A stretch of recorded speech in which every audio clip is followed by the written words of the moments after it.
A spirit of prayer. After our spoken prayer and a time of silence, we're not singing Spirit of Life today. We are going to sing hymn number 1031, Filled with Loving Kindness, and it's also in this, so maybe you can put your finger in the spot in advance, but I just want to tell you how that goes. The first time we will sing, May I be filled with loving kindness, may I. And the second time we will sing, May you be filled with loving kindness. And the third time we sing it, the last time we will sing, May we be filled with loving kindness. So that's after our prayer and a time of silent meditation. Spirit of life, be with us in this time of prayer.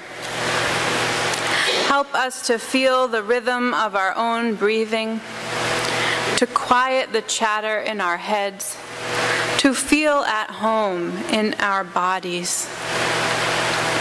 Help us to feel grounded and centered, to embrace the stillness. Comfort us in our sadness, accompany us in our joy, hold us in our unknowing. Spirit of life, be with us when we leave this sanctuary. Help us to carry with us the strength of connectedness, the warmth of companionship, the energy of community. Enfold us in a sense of spirit, move with us in grace, soothe us in our wounded places, forgive us our missteps. Spirit of life, we ask this of you, knowing that we are your hands in this world, and that the answer to this prayer comes when we begin to do all of this for and with each other. Amen. Someone would feel quite blessed by being sung to like that later today.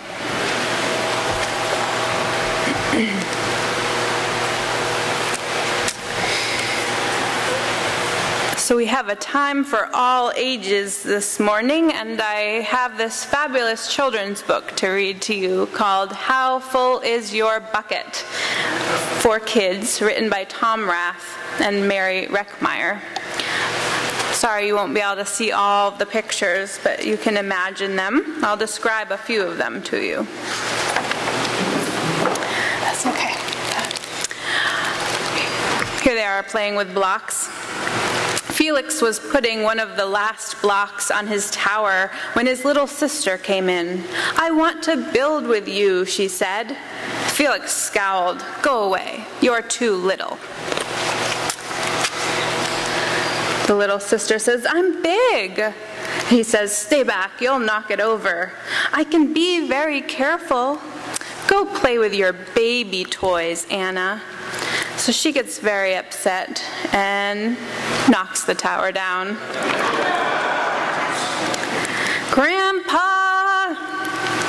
Grandpa shook his head. Felix, you just dipped from your sister's bucket.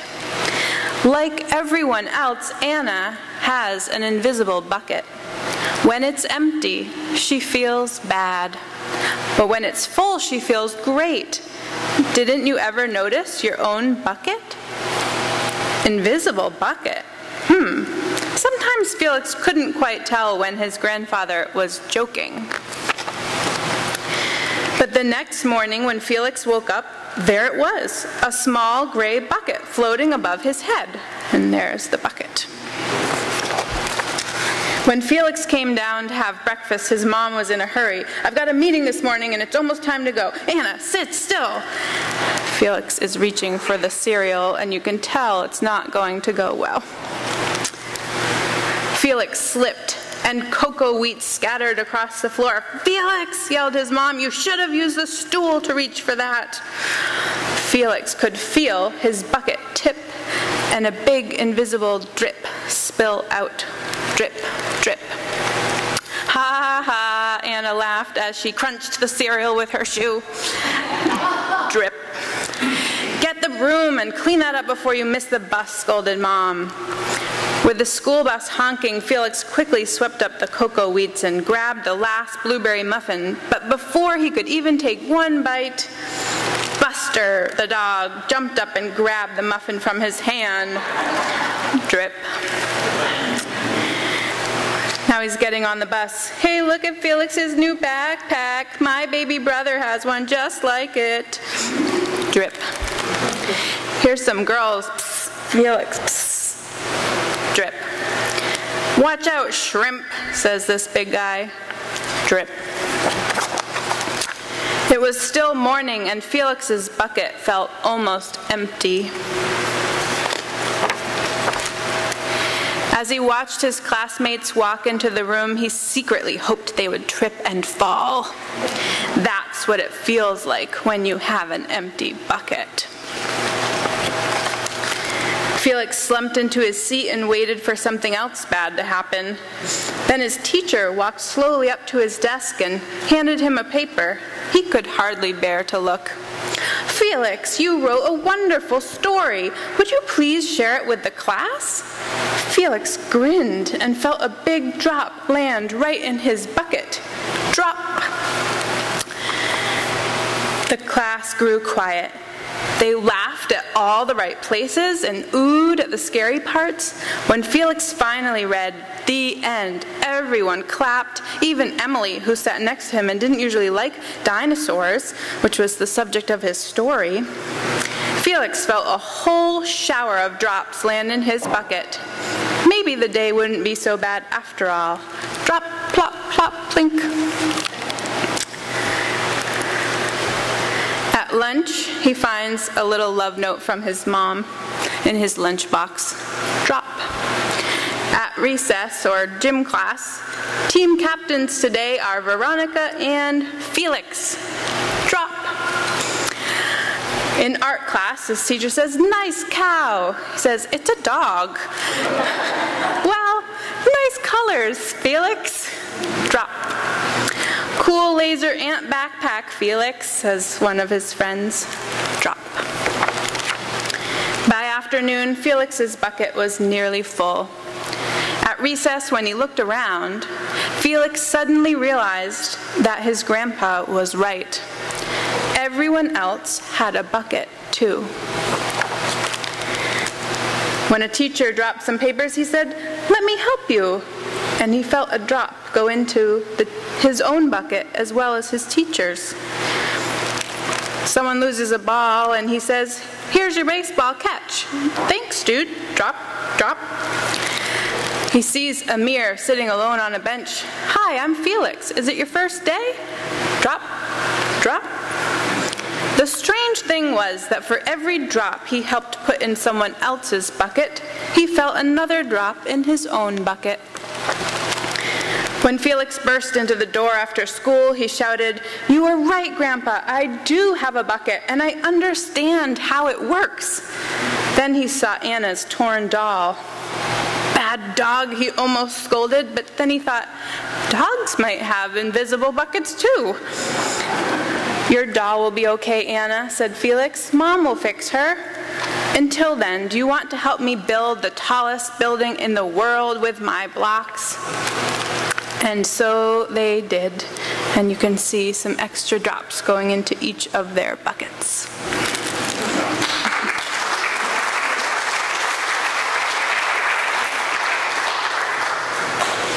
You'll hear more about that later, but for now, this is the time in our service where we offer our ready for the tent. I can tell. Thank you.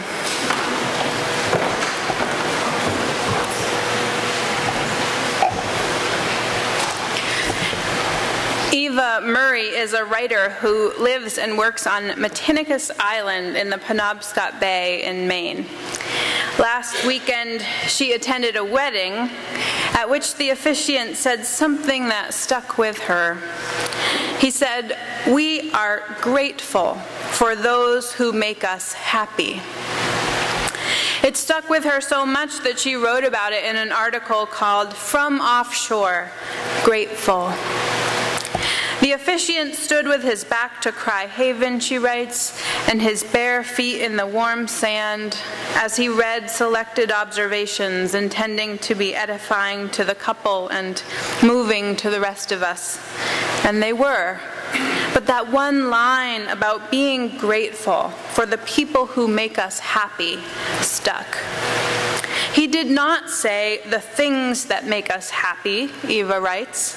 This is not about appreciating good stuff or even fine weather, she says, not about the lobster on the plate or jingle in the pocket or finding a parking place.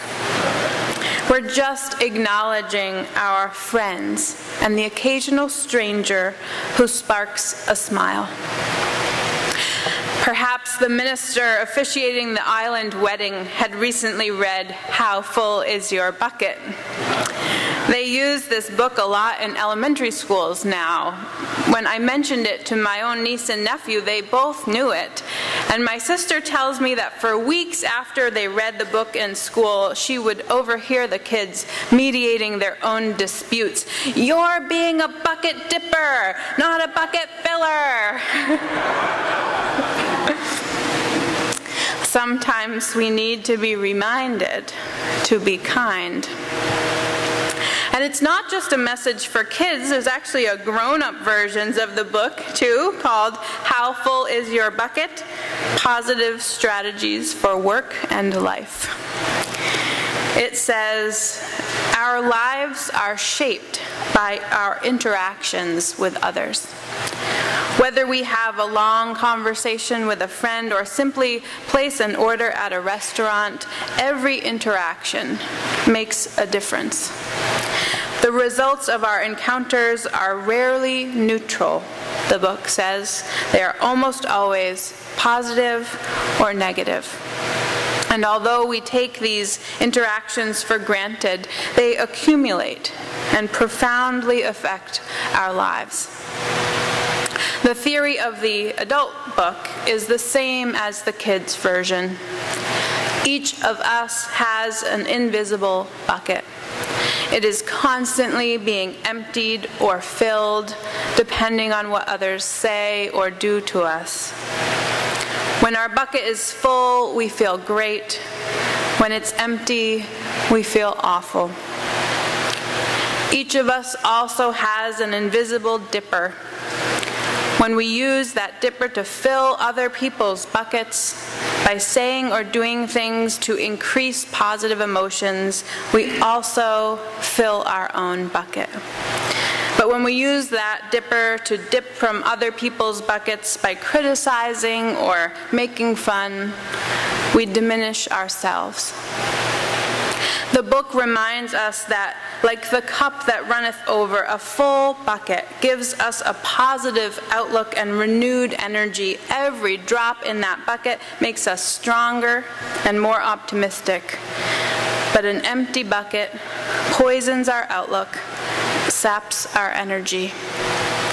Put another way, negativity and meanness drain our souls. But kindness, compassion, friendship, they have the power to renew and nurture our spirits. Each interaction we have throughout the day tips the scales one way or another, fills or empties our invisible bucket. According to Nobel Prize-winning scientist Daniel Kahneman, we experience approximately 20,000 individual moments in a waking day. Each moment lasts only a few seconds, but just one single encounter can change your life forever. A number of years ago, Katie Couric interviewed a young man named Brian Bennett for the Today Show. Brian had grown up in a troubled and abusive home. He had struggled in school and had been picked on regularly by bullies. Now, Brian is a successful and well-adjusted adult. When Couric asked him what made the difference, Brian responded without thinking twice. The defining moment in his life occurred when a grade school teacher simply told him that she cared about him and believed in him. This one small interaction turned Brian Bennett's whole life around. I wonder if you can think of a person or an interaction from your own past that has changed the course of your life.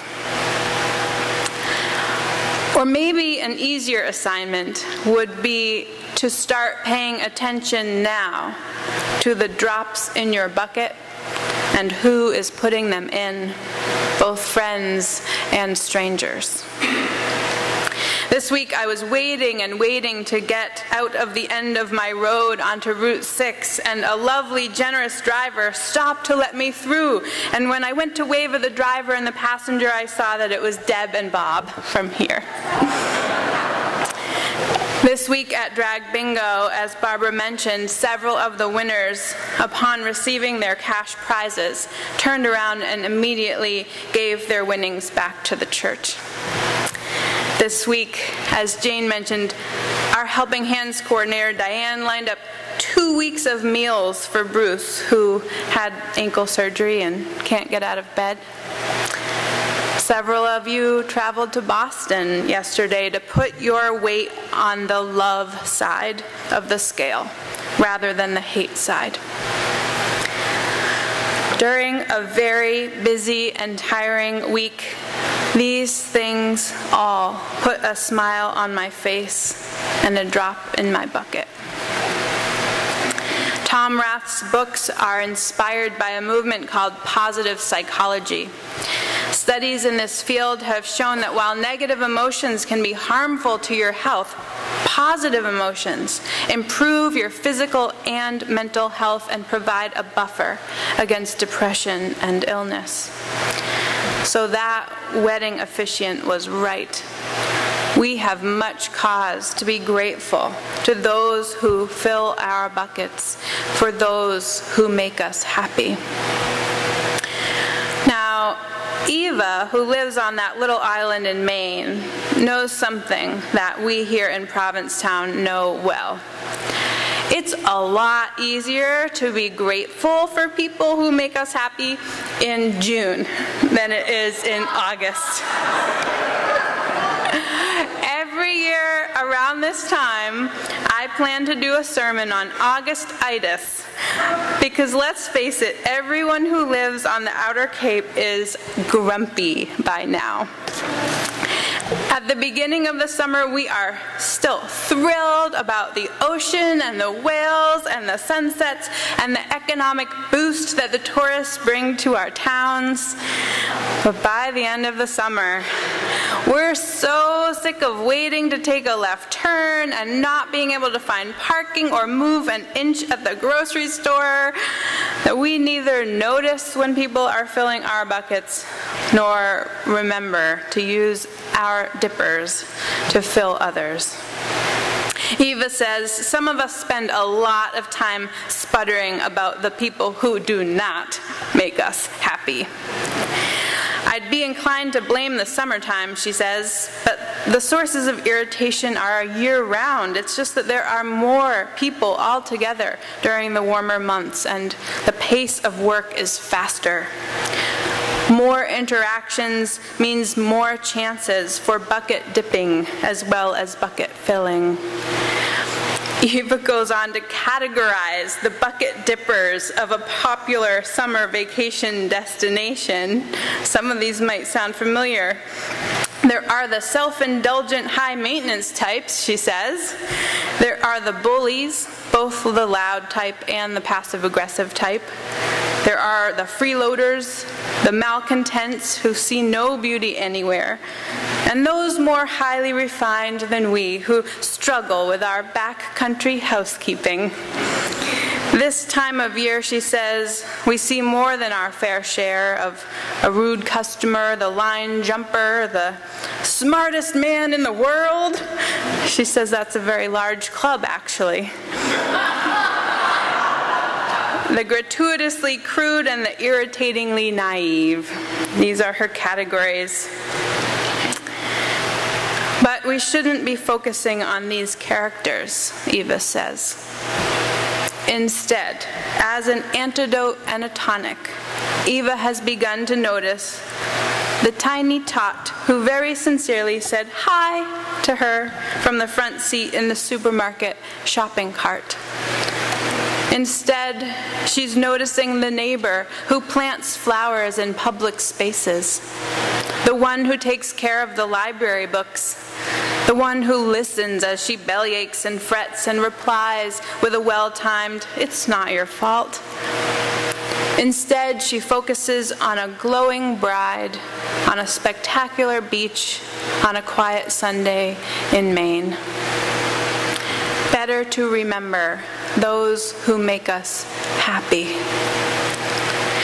At the very end of her article, Offshore, Grateful, Eva says, "I'm not telling you what to do. I'm more or less talking to myself." And I am more or less talking to myself this morning too. I am not immune to a bout of Augustitis. It's easy to become overwhelmed by the bucket dippers and forget to keep track of the bucket fillers. In fact, last year, after I posted a video of my 2016 Augustitis sermon on Facebook, I got a message from a colleague saying, "I like it, but I think it would be spelled Augustitis with an I." I unfriended him.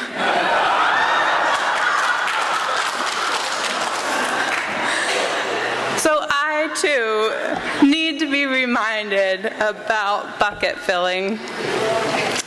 And here's the great thing. There's a first grade teacher in our congregation this morning who has used the How Full Is Your Bucket book with his students.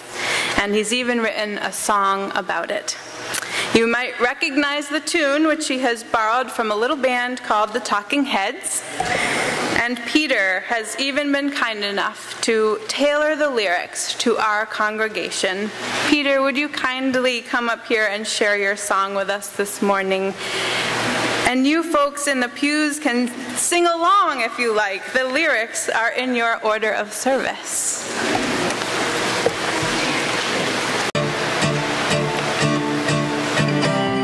You are so caring, you really shine.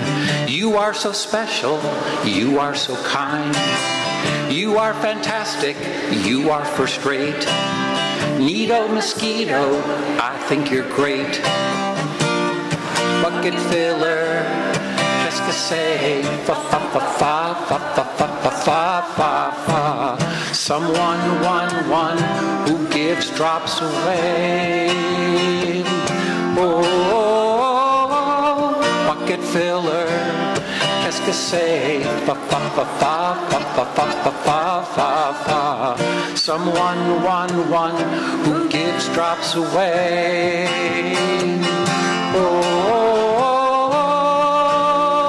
ay, ay, ay, ay, ay. We feel so welcome whenever you smile. You make the coffee, you're so versatile. You join committees and serve on the board. Each drop you give is its own reward. Bucket filler, qu'est-ce que c'est? Fa fa fa fa fa fa fa fa fa fa fa. Someone, one, who gives drops away. Oh, bucket filler, qu'est-ce que c'est? Fa fa fa fa fa fa fa fa fa fa fa. Someone, one, who gives drops away. Oh, ay, ay, ay, ay, ay. We fight for freedom, sometimes we resist. We work for peace, it's on our wish list. We march for justice, love conquers hate. We're filling buckets with Reverend Kate. bucket filler. Qu'est-ce que c'est? Fa fa fa fa fa fa fa fa fa fa fa. Someone, one who gives drops away. Oh, bucket filler. Qu'est-ce que c'est? Fa fa fa fa fa fa fa fa fa fa fa. Someone, one who gives drops away.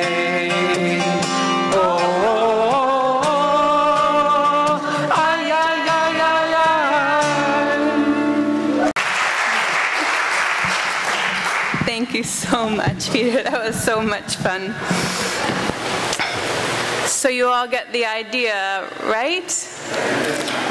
And the best way to start filling our own buckets is to be a bucket filler. So this afternoon we have a little bucket filling station that we've set up on our front lawn. After today's service and our fabulous barbecue, a group of us is going to go outside and offer free singing blessings to those who will accept them. And I hope you'll join us in the singing. It doesn't matter if you're a good singer or not. 5 of the 6 songs that we'll be singing you have already heard in worship this morning, so you know them. Our weary townspeople will come to us with their half-empty buckets, and we will offer them a blessing of peace, healing, comfort, inspiration, grounding, or belonging. And then they will sit in the healing chair under the tent and be bathed in song. It is our love offering to the community for anyone who wants it. And I'll tell you a little secret. That blessing that we give to them will pour over them and sink into them and into their souls like a balm. It will fill their buckets to overflowing. And those singing blessings will also seep out of that tent and into the ears of the people walking by. And even if they don't stop to be blessed, they're going to get a little amused half smile on their face as they pass by. And we won't be able to see it, but if we listen carefully, we might just hear the plop, plop of a drip being added to the bucket of their soul. And the next person that they see, they're going to smile at, or let cross in front of them, or give directions to. And it's going to be like a ripple effect through the town. Our ministry, filling buckets, one drop at a time. May it be so. Amen.